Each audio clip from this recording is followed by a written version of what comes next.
Welcome back to the Football Corner Podcast. I'm your host, Jeremiah Queen. And before we get started talking about all the events that happened in Week 5, I would like for all my viewers out there who is watching me on YouTube to subscribe to the YouTube channel. And if you're listening to me on a podcast app, please subscribe to the podcast. Let's cue it up.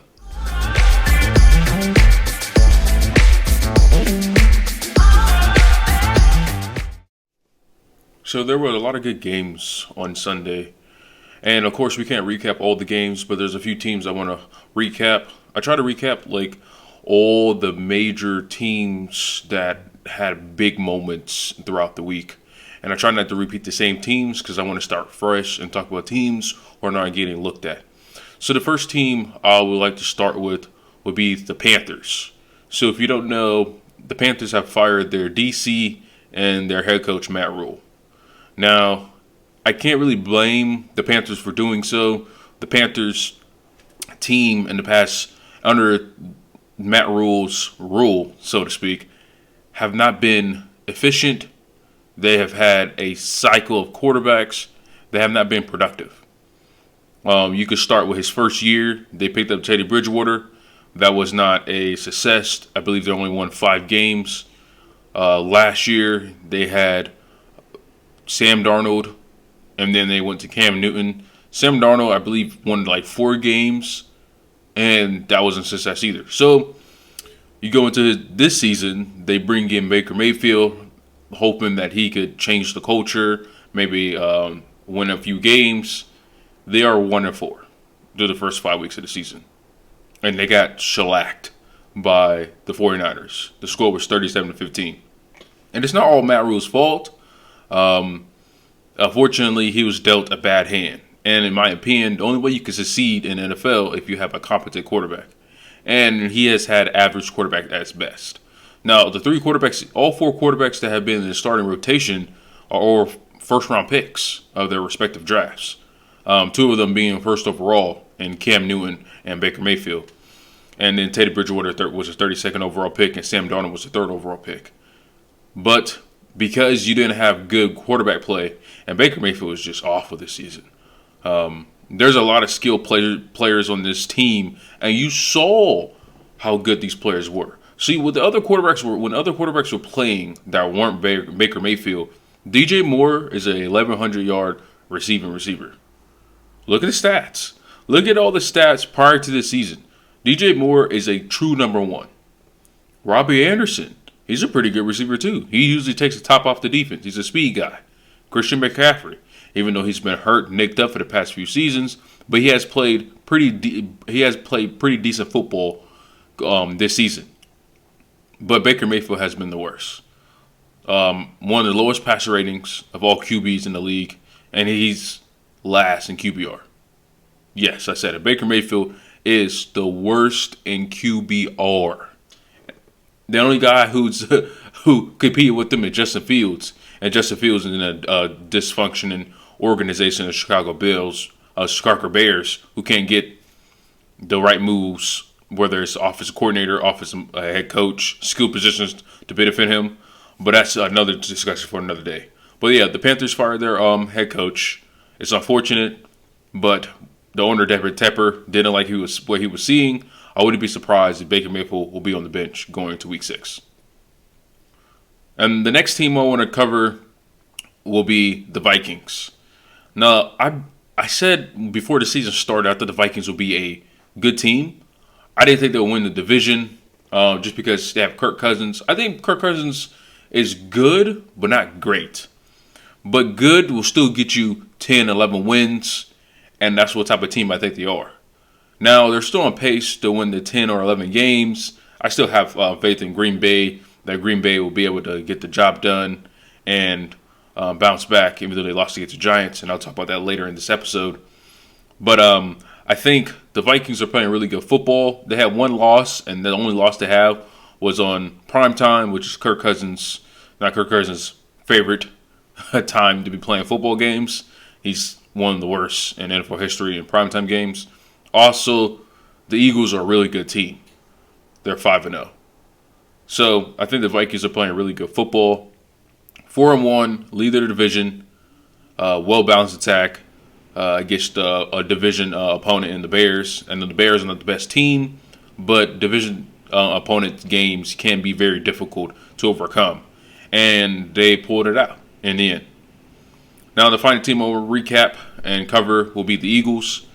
I alluded to it. The Eagles are 5-0. They end up beating the Arizona Cardinals 20-17. And it was the type of game that you want to see the Eagles play. So the Eagles have really been dominating every game this season. So it's hard to determine, like, are they good or can they win close ball games? And when it comes to the playoffs, you're not going to blow all the teams out. It's very difficult to blow all the teams out in the playoffs. So you want these close games just so your team can persevere and show that they can rise up when the going gets tough. And Jalen Hurts did that. Their last drive in that Cardinals game, they had the ball for roughly 7 minutes, and they drove it down the field to only leave a few minutes on the clock for the Cardinals. And yes, the kicker for the Cardinals did miss a 43-yard field goal, which helped the Eagles out, but we should not be surprised about what kickers do at the end of games. You should not be tailoring your offense so that your kicker could determine your fate. Go down there, try to get the touchdown, and if all else fails, I guess you will have to resort to the kicker. But and don't even get me started on what kickers do and how frustrating they are in the NFL. But the Eagles are 5-0. They'll be playing Dallas Cowboys next week, and a big matchup with the Cowboys being 4-1 and the Eagles being 5-0. Whoever the winner of this game will be in sole possession of the division. But the Eagles are playing really good football. All right, now it's time for best and worst performances from Week 5. The worst performance will have to go to Lions quarterback Jared Goff. And you can't score 0 points in a football game. I don't care if you get a field goal. The Steelers did it. They got 1 field goal. It's respectable because you put up points on the board.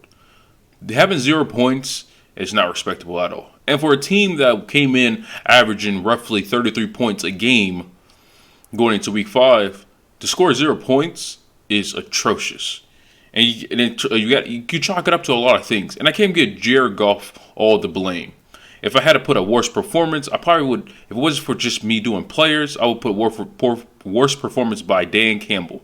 Dan Campbell did not put Jared Goff and his offense in good positions to succeed. He went for it on 4th down way too many times and converting 0 4th down conversions. You put your team in bad positions. Jared Goff got to play better. You got to be more aware. You got to at least put some points on the board. Even if your coach is getting in your way, you have to overcome sometimes the head coach and provide a spark for your offense. You have not won an away game since you've been a Detroit Lion. Obviously, you only can win if you're in perfect conditions in a dome. You had a 6 QBR. That was by far the worst from Week 5. Jared Goff, you have to do better. Lions fans expect more. And as a fan base who's looking for a spark, they deserve more. So Jared Goff had the worst performance, in my opinion, in Week 5. Now, the best performance goes to Taysom Hill. Taysom Hill is the Swiss Army knife, so to speak, for the Saints. He plays all positions. He plays quarterback, running back, tight end, special teams, kick returner, punt returner. He can do it all. And I like that Taysom Hill, Dennis Allen put the ball in Taysom Hill's hands. He had 9 carries, 112 yards, 3 rushing touchdowns. Also had a passing touchdown. He had a rushing touchdown of 60-yard rushing touchdown to kind of put the game out of reach. And for the Seahawks, even though it was still a close game, but it was like the momentum. You saw the momentum changing for the Saints. Taysom Hill had the best performance, and I know I usually do quarterbacks, but he was too much of an impact. Had too much of a great impact for the Saints for me not to give him the game ball. The Saints were looking horrible, miserable. They're on to their backup quarterback, Andy Dalton. Andy Dalton has been playing good football in the past 2 games when thrown in as a starter. Taysom Hill gave this team some light in a weak NFC South. All right, before we get to upset of the day, I want to talk about something that irks me, pisses me off. And it'll have to be the refereeing in the National Football League this season. Now, refereeing has been a problem going all the way back to the 2018 season when there was a no call in the NFC Championship game that provided the Rams some light in order to go to the Super Bowl. But so that thing happened. They tried to change the rule the next season, and then they took that rule away after 1 year. So they didn't really care. They just did it to make the fans happy. I'm tired of it. There was a egregious call yesterday in the Bucs-Falcons game. See, when the game is getting close, right? So the Bucs got off to a strong lead against the Falcons, right? They put up they put up 21 points, but the Falcons started fighting back. They score a touchdown, they get another touchdown, they go for a 2-point conversion, they convert that. Now the score is 21-15. It's 3rd and 5 with roughly 4 minutes left on the clock in the fourth quarter. Grady Jarrett makes a routine sack. By the way, that I may mention, that's the type of sack that Aaron Donald makes time and time again. And that's a 3-time Defensive Player of the Year. I don't see no flags on Aaron Donald. I didn't see no roughing the passer.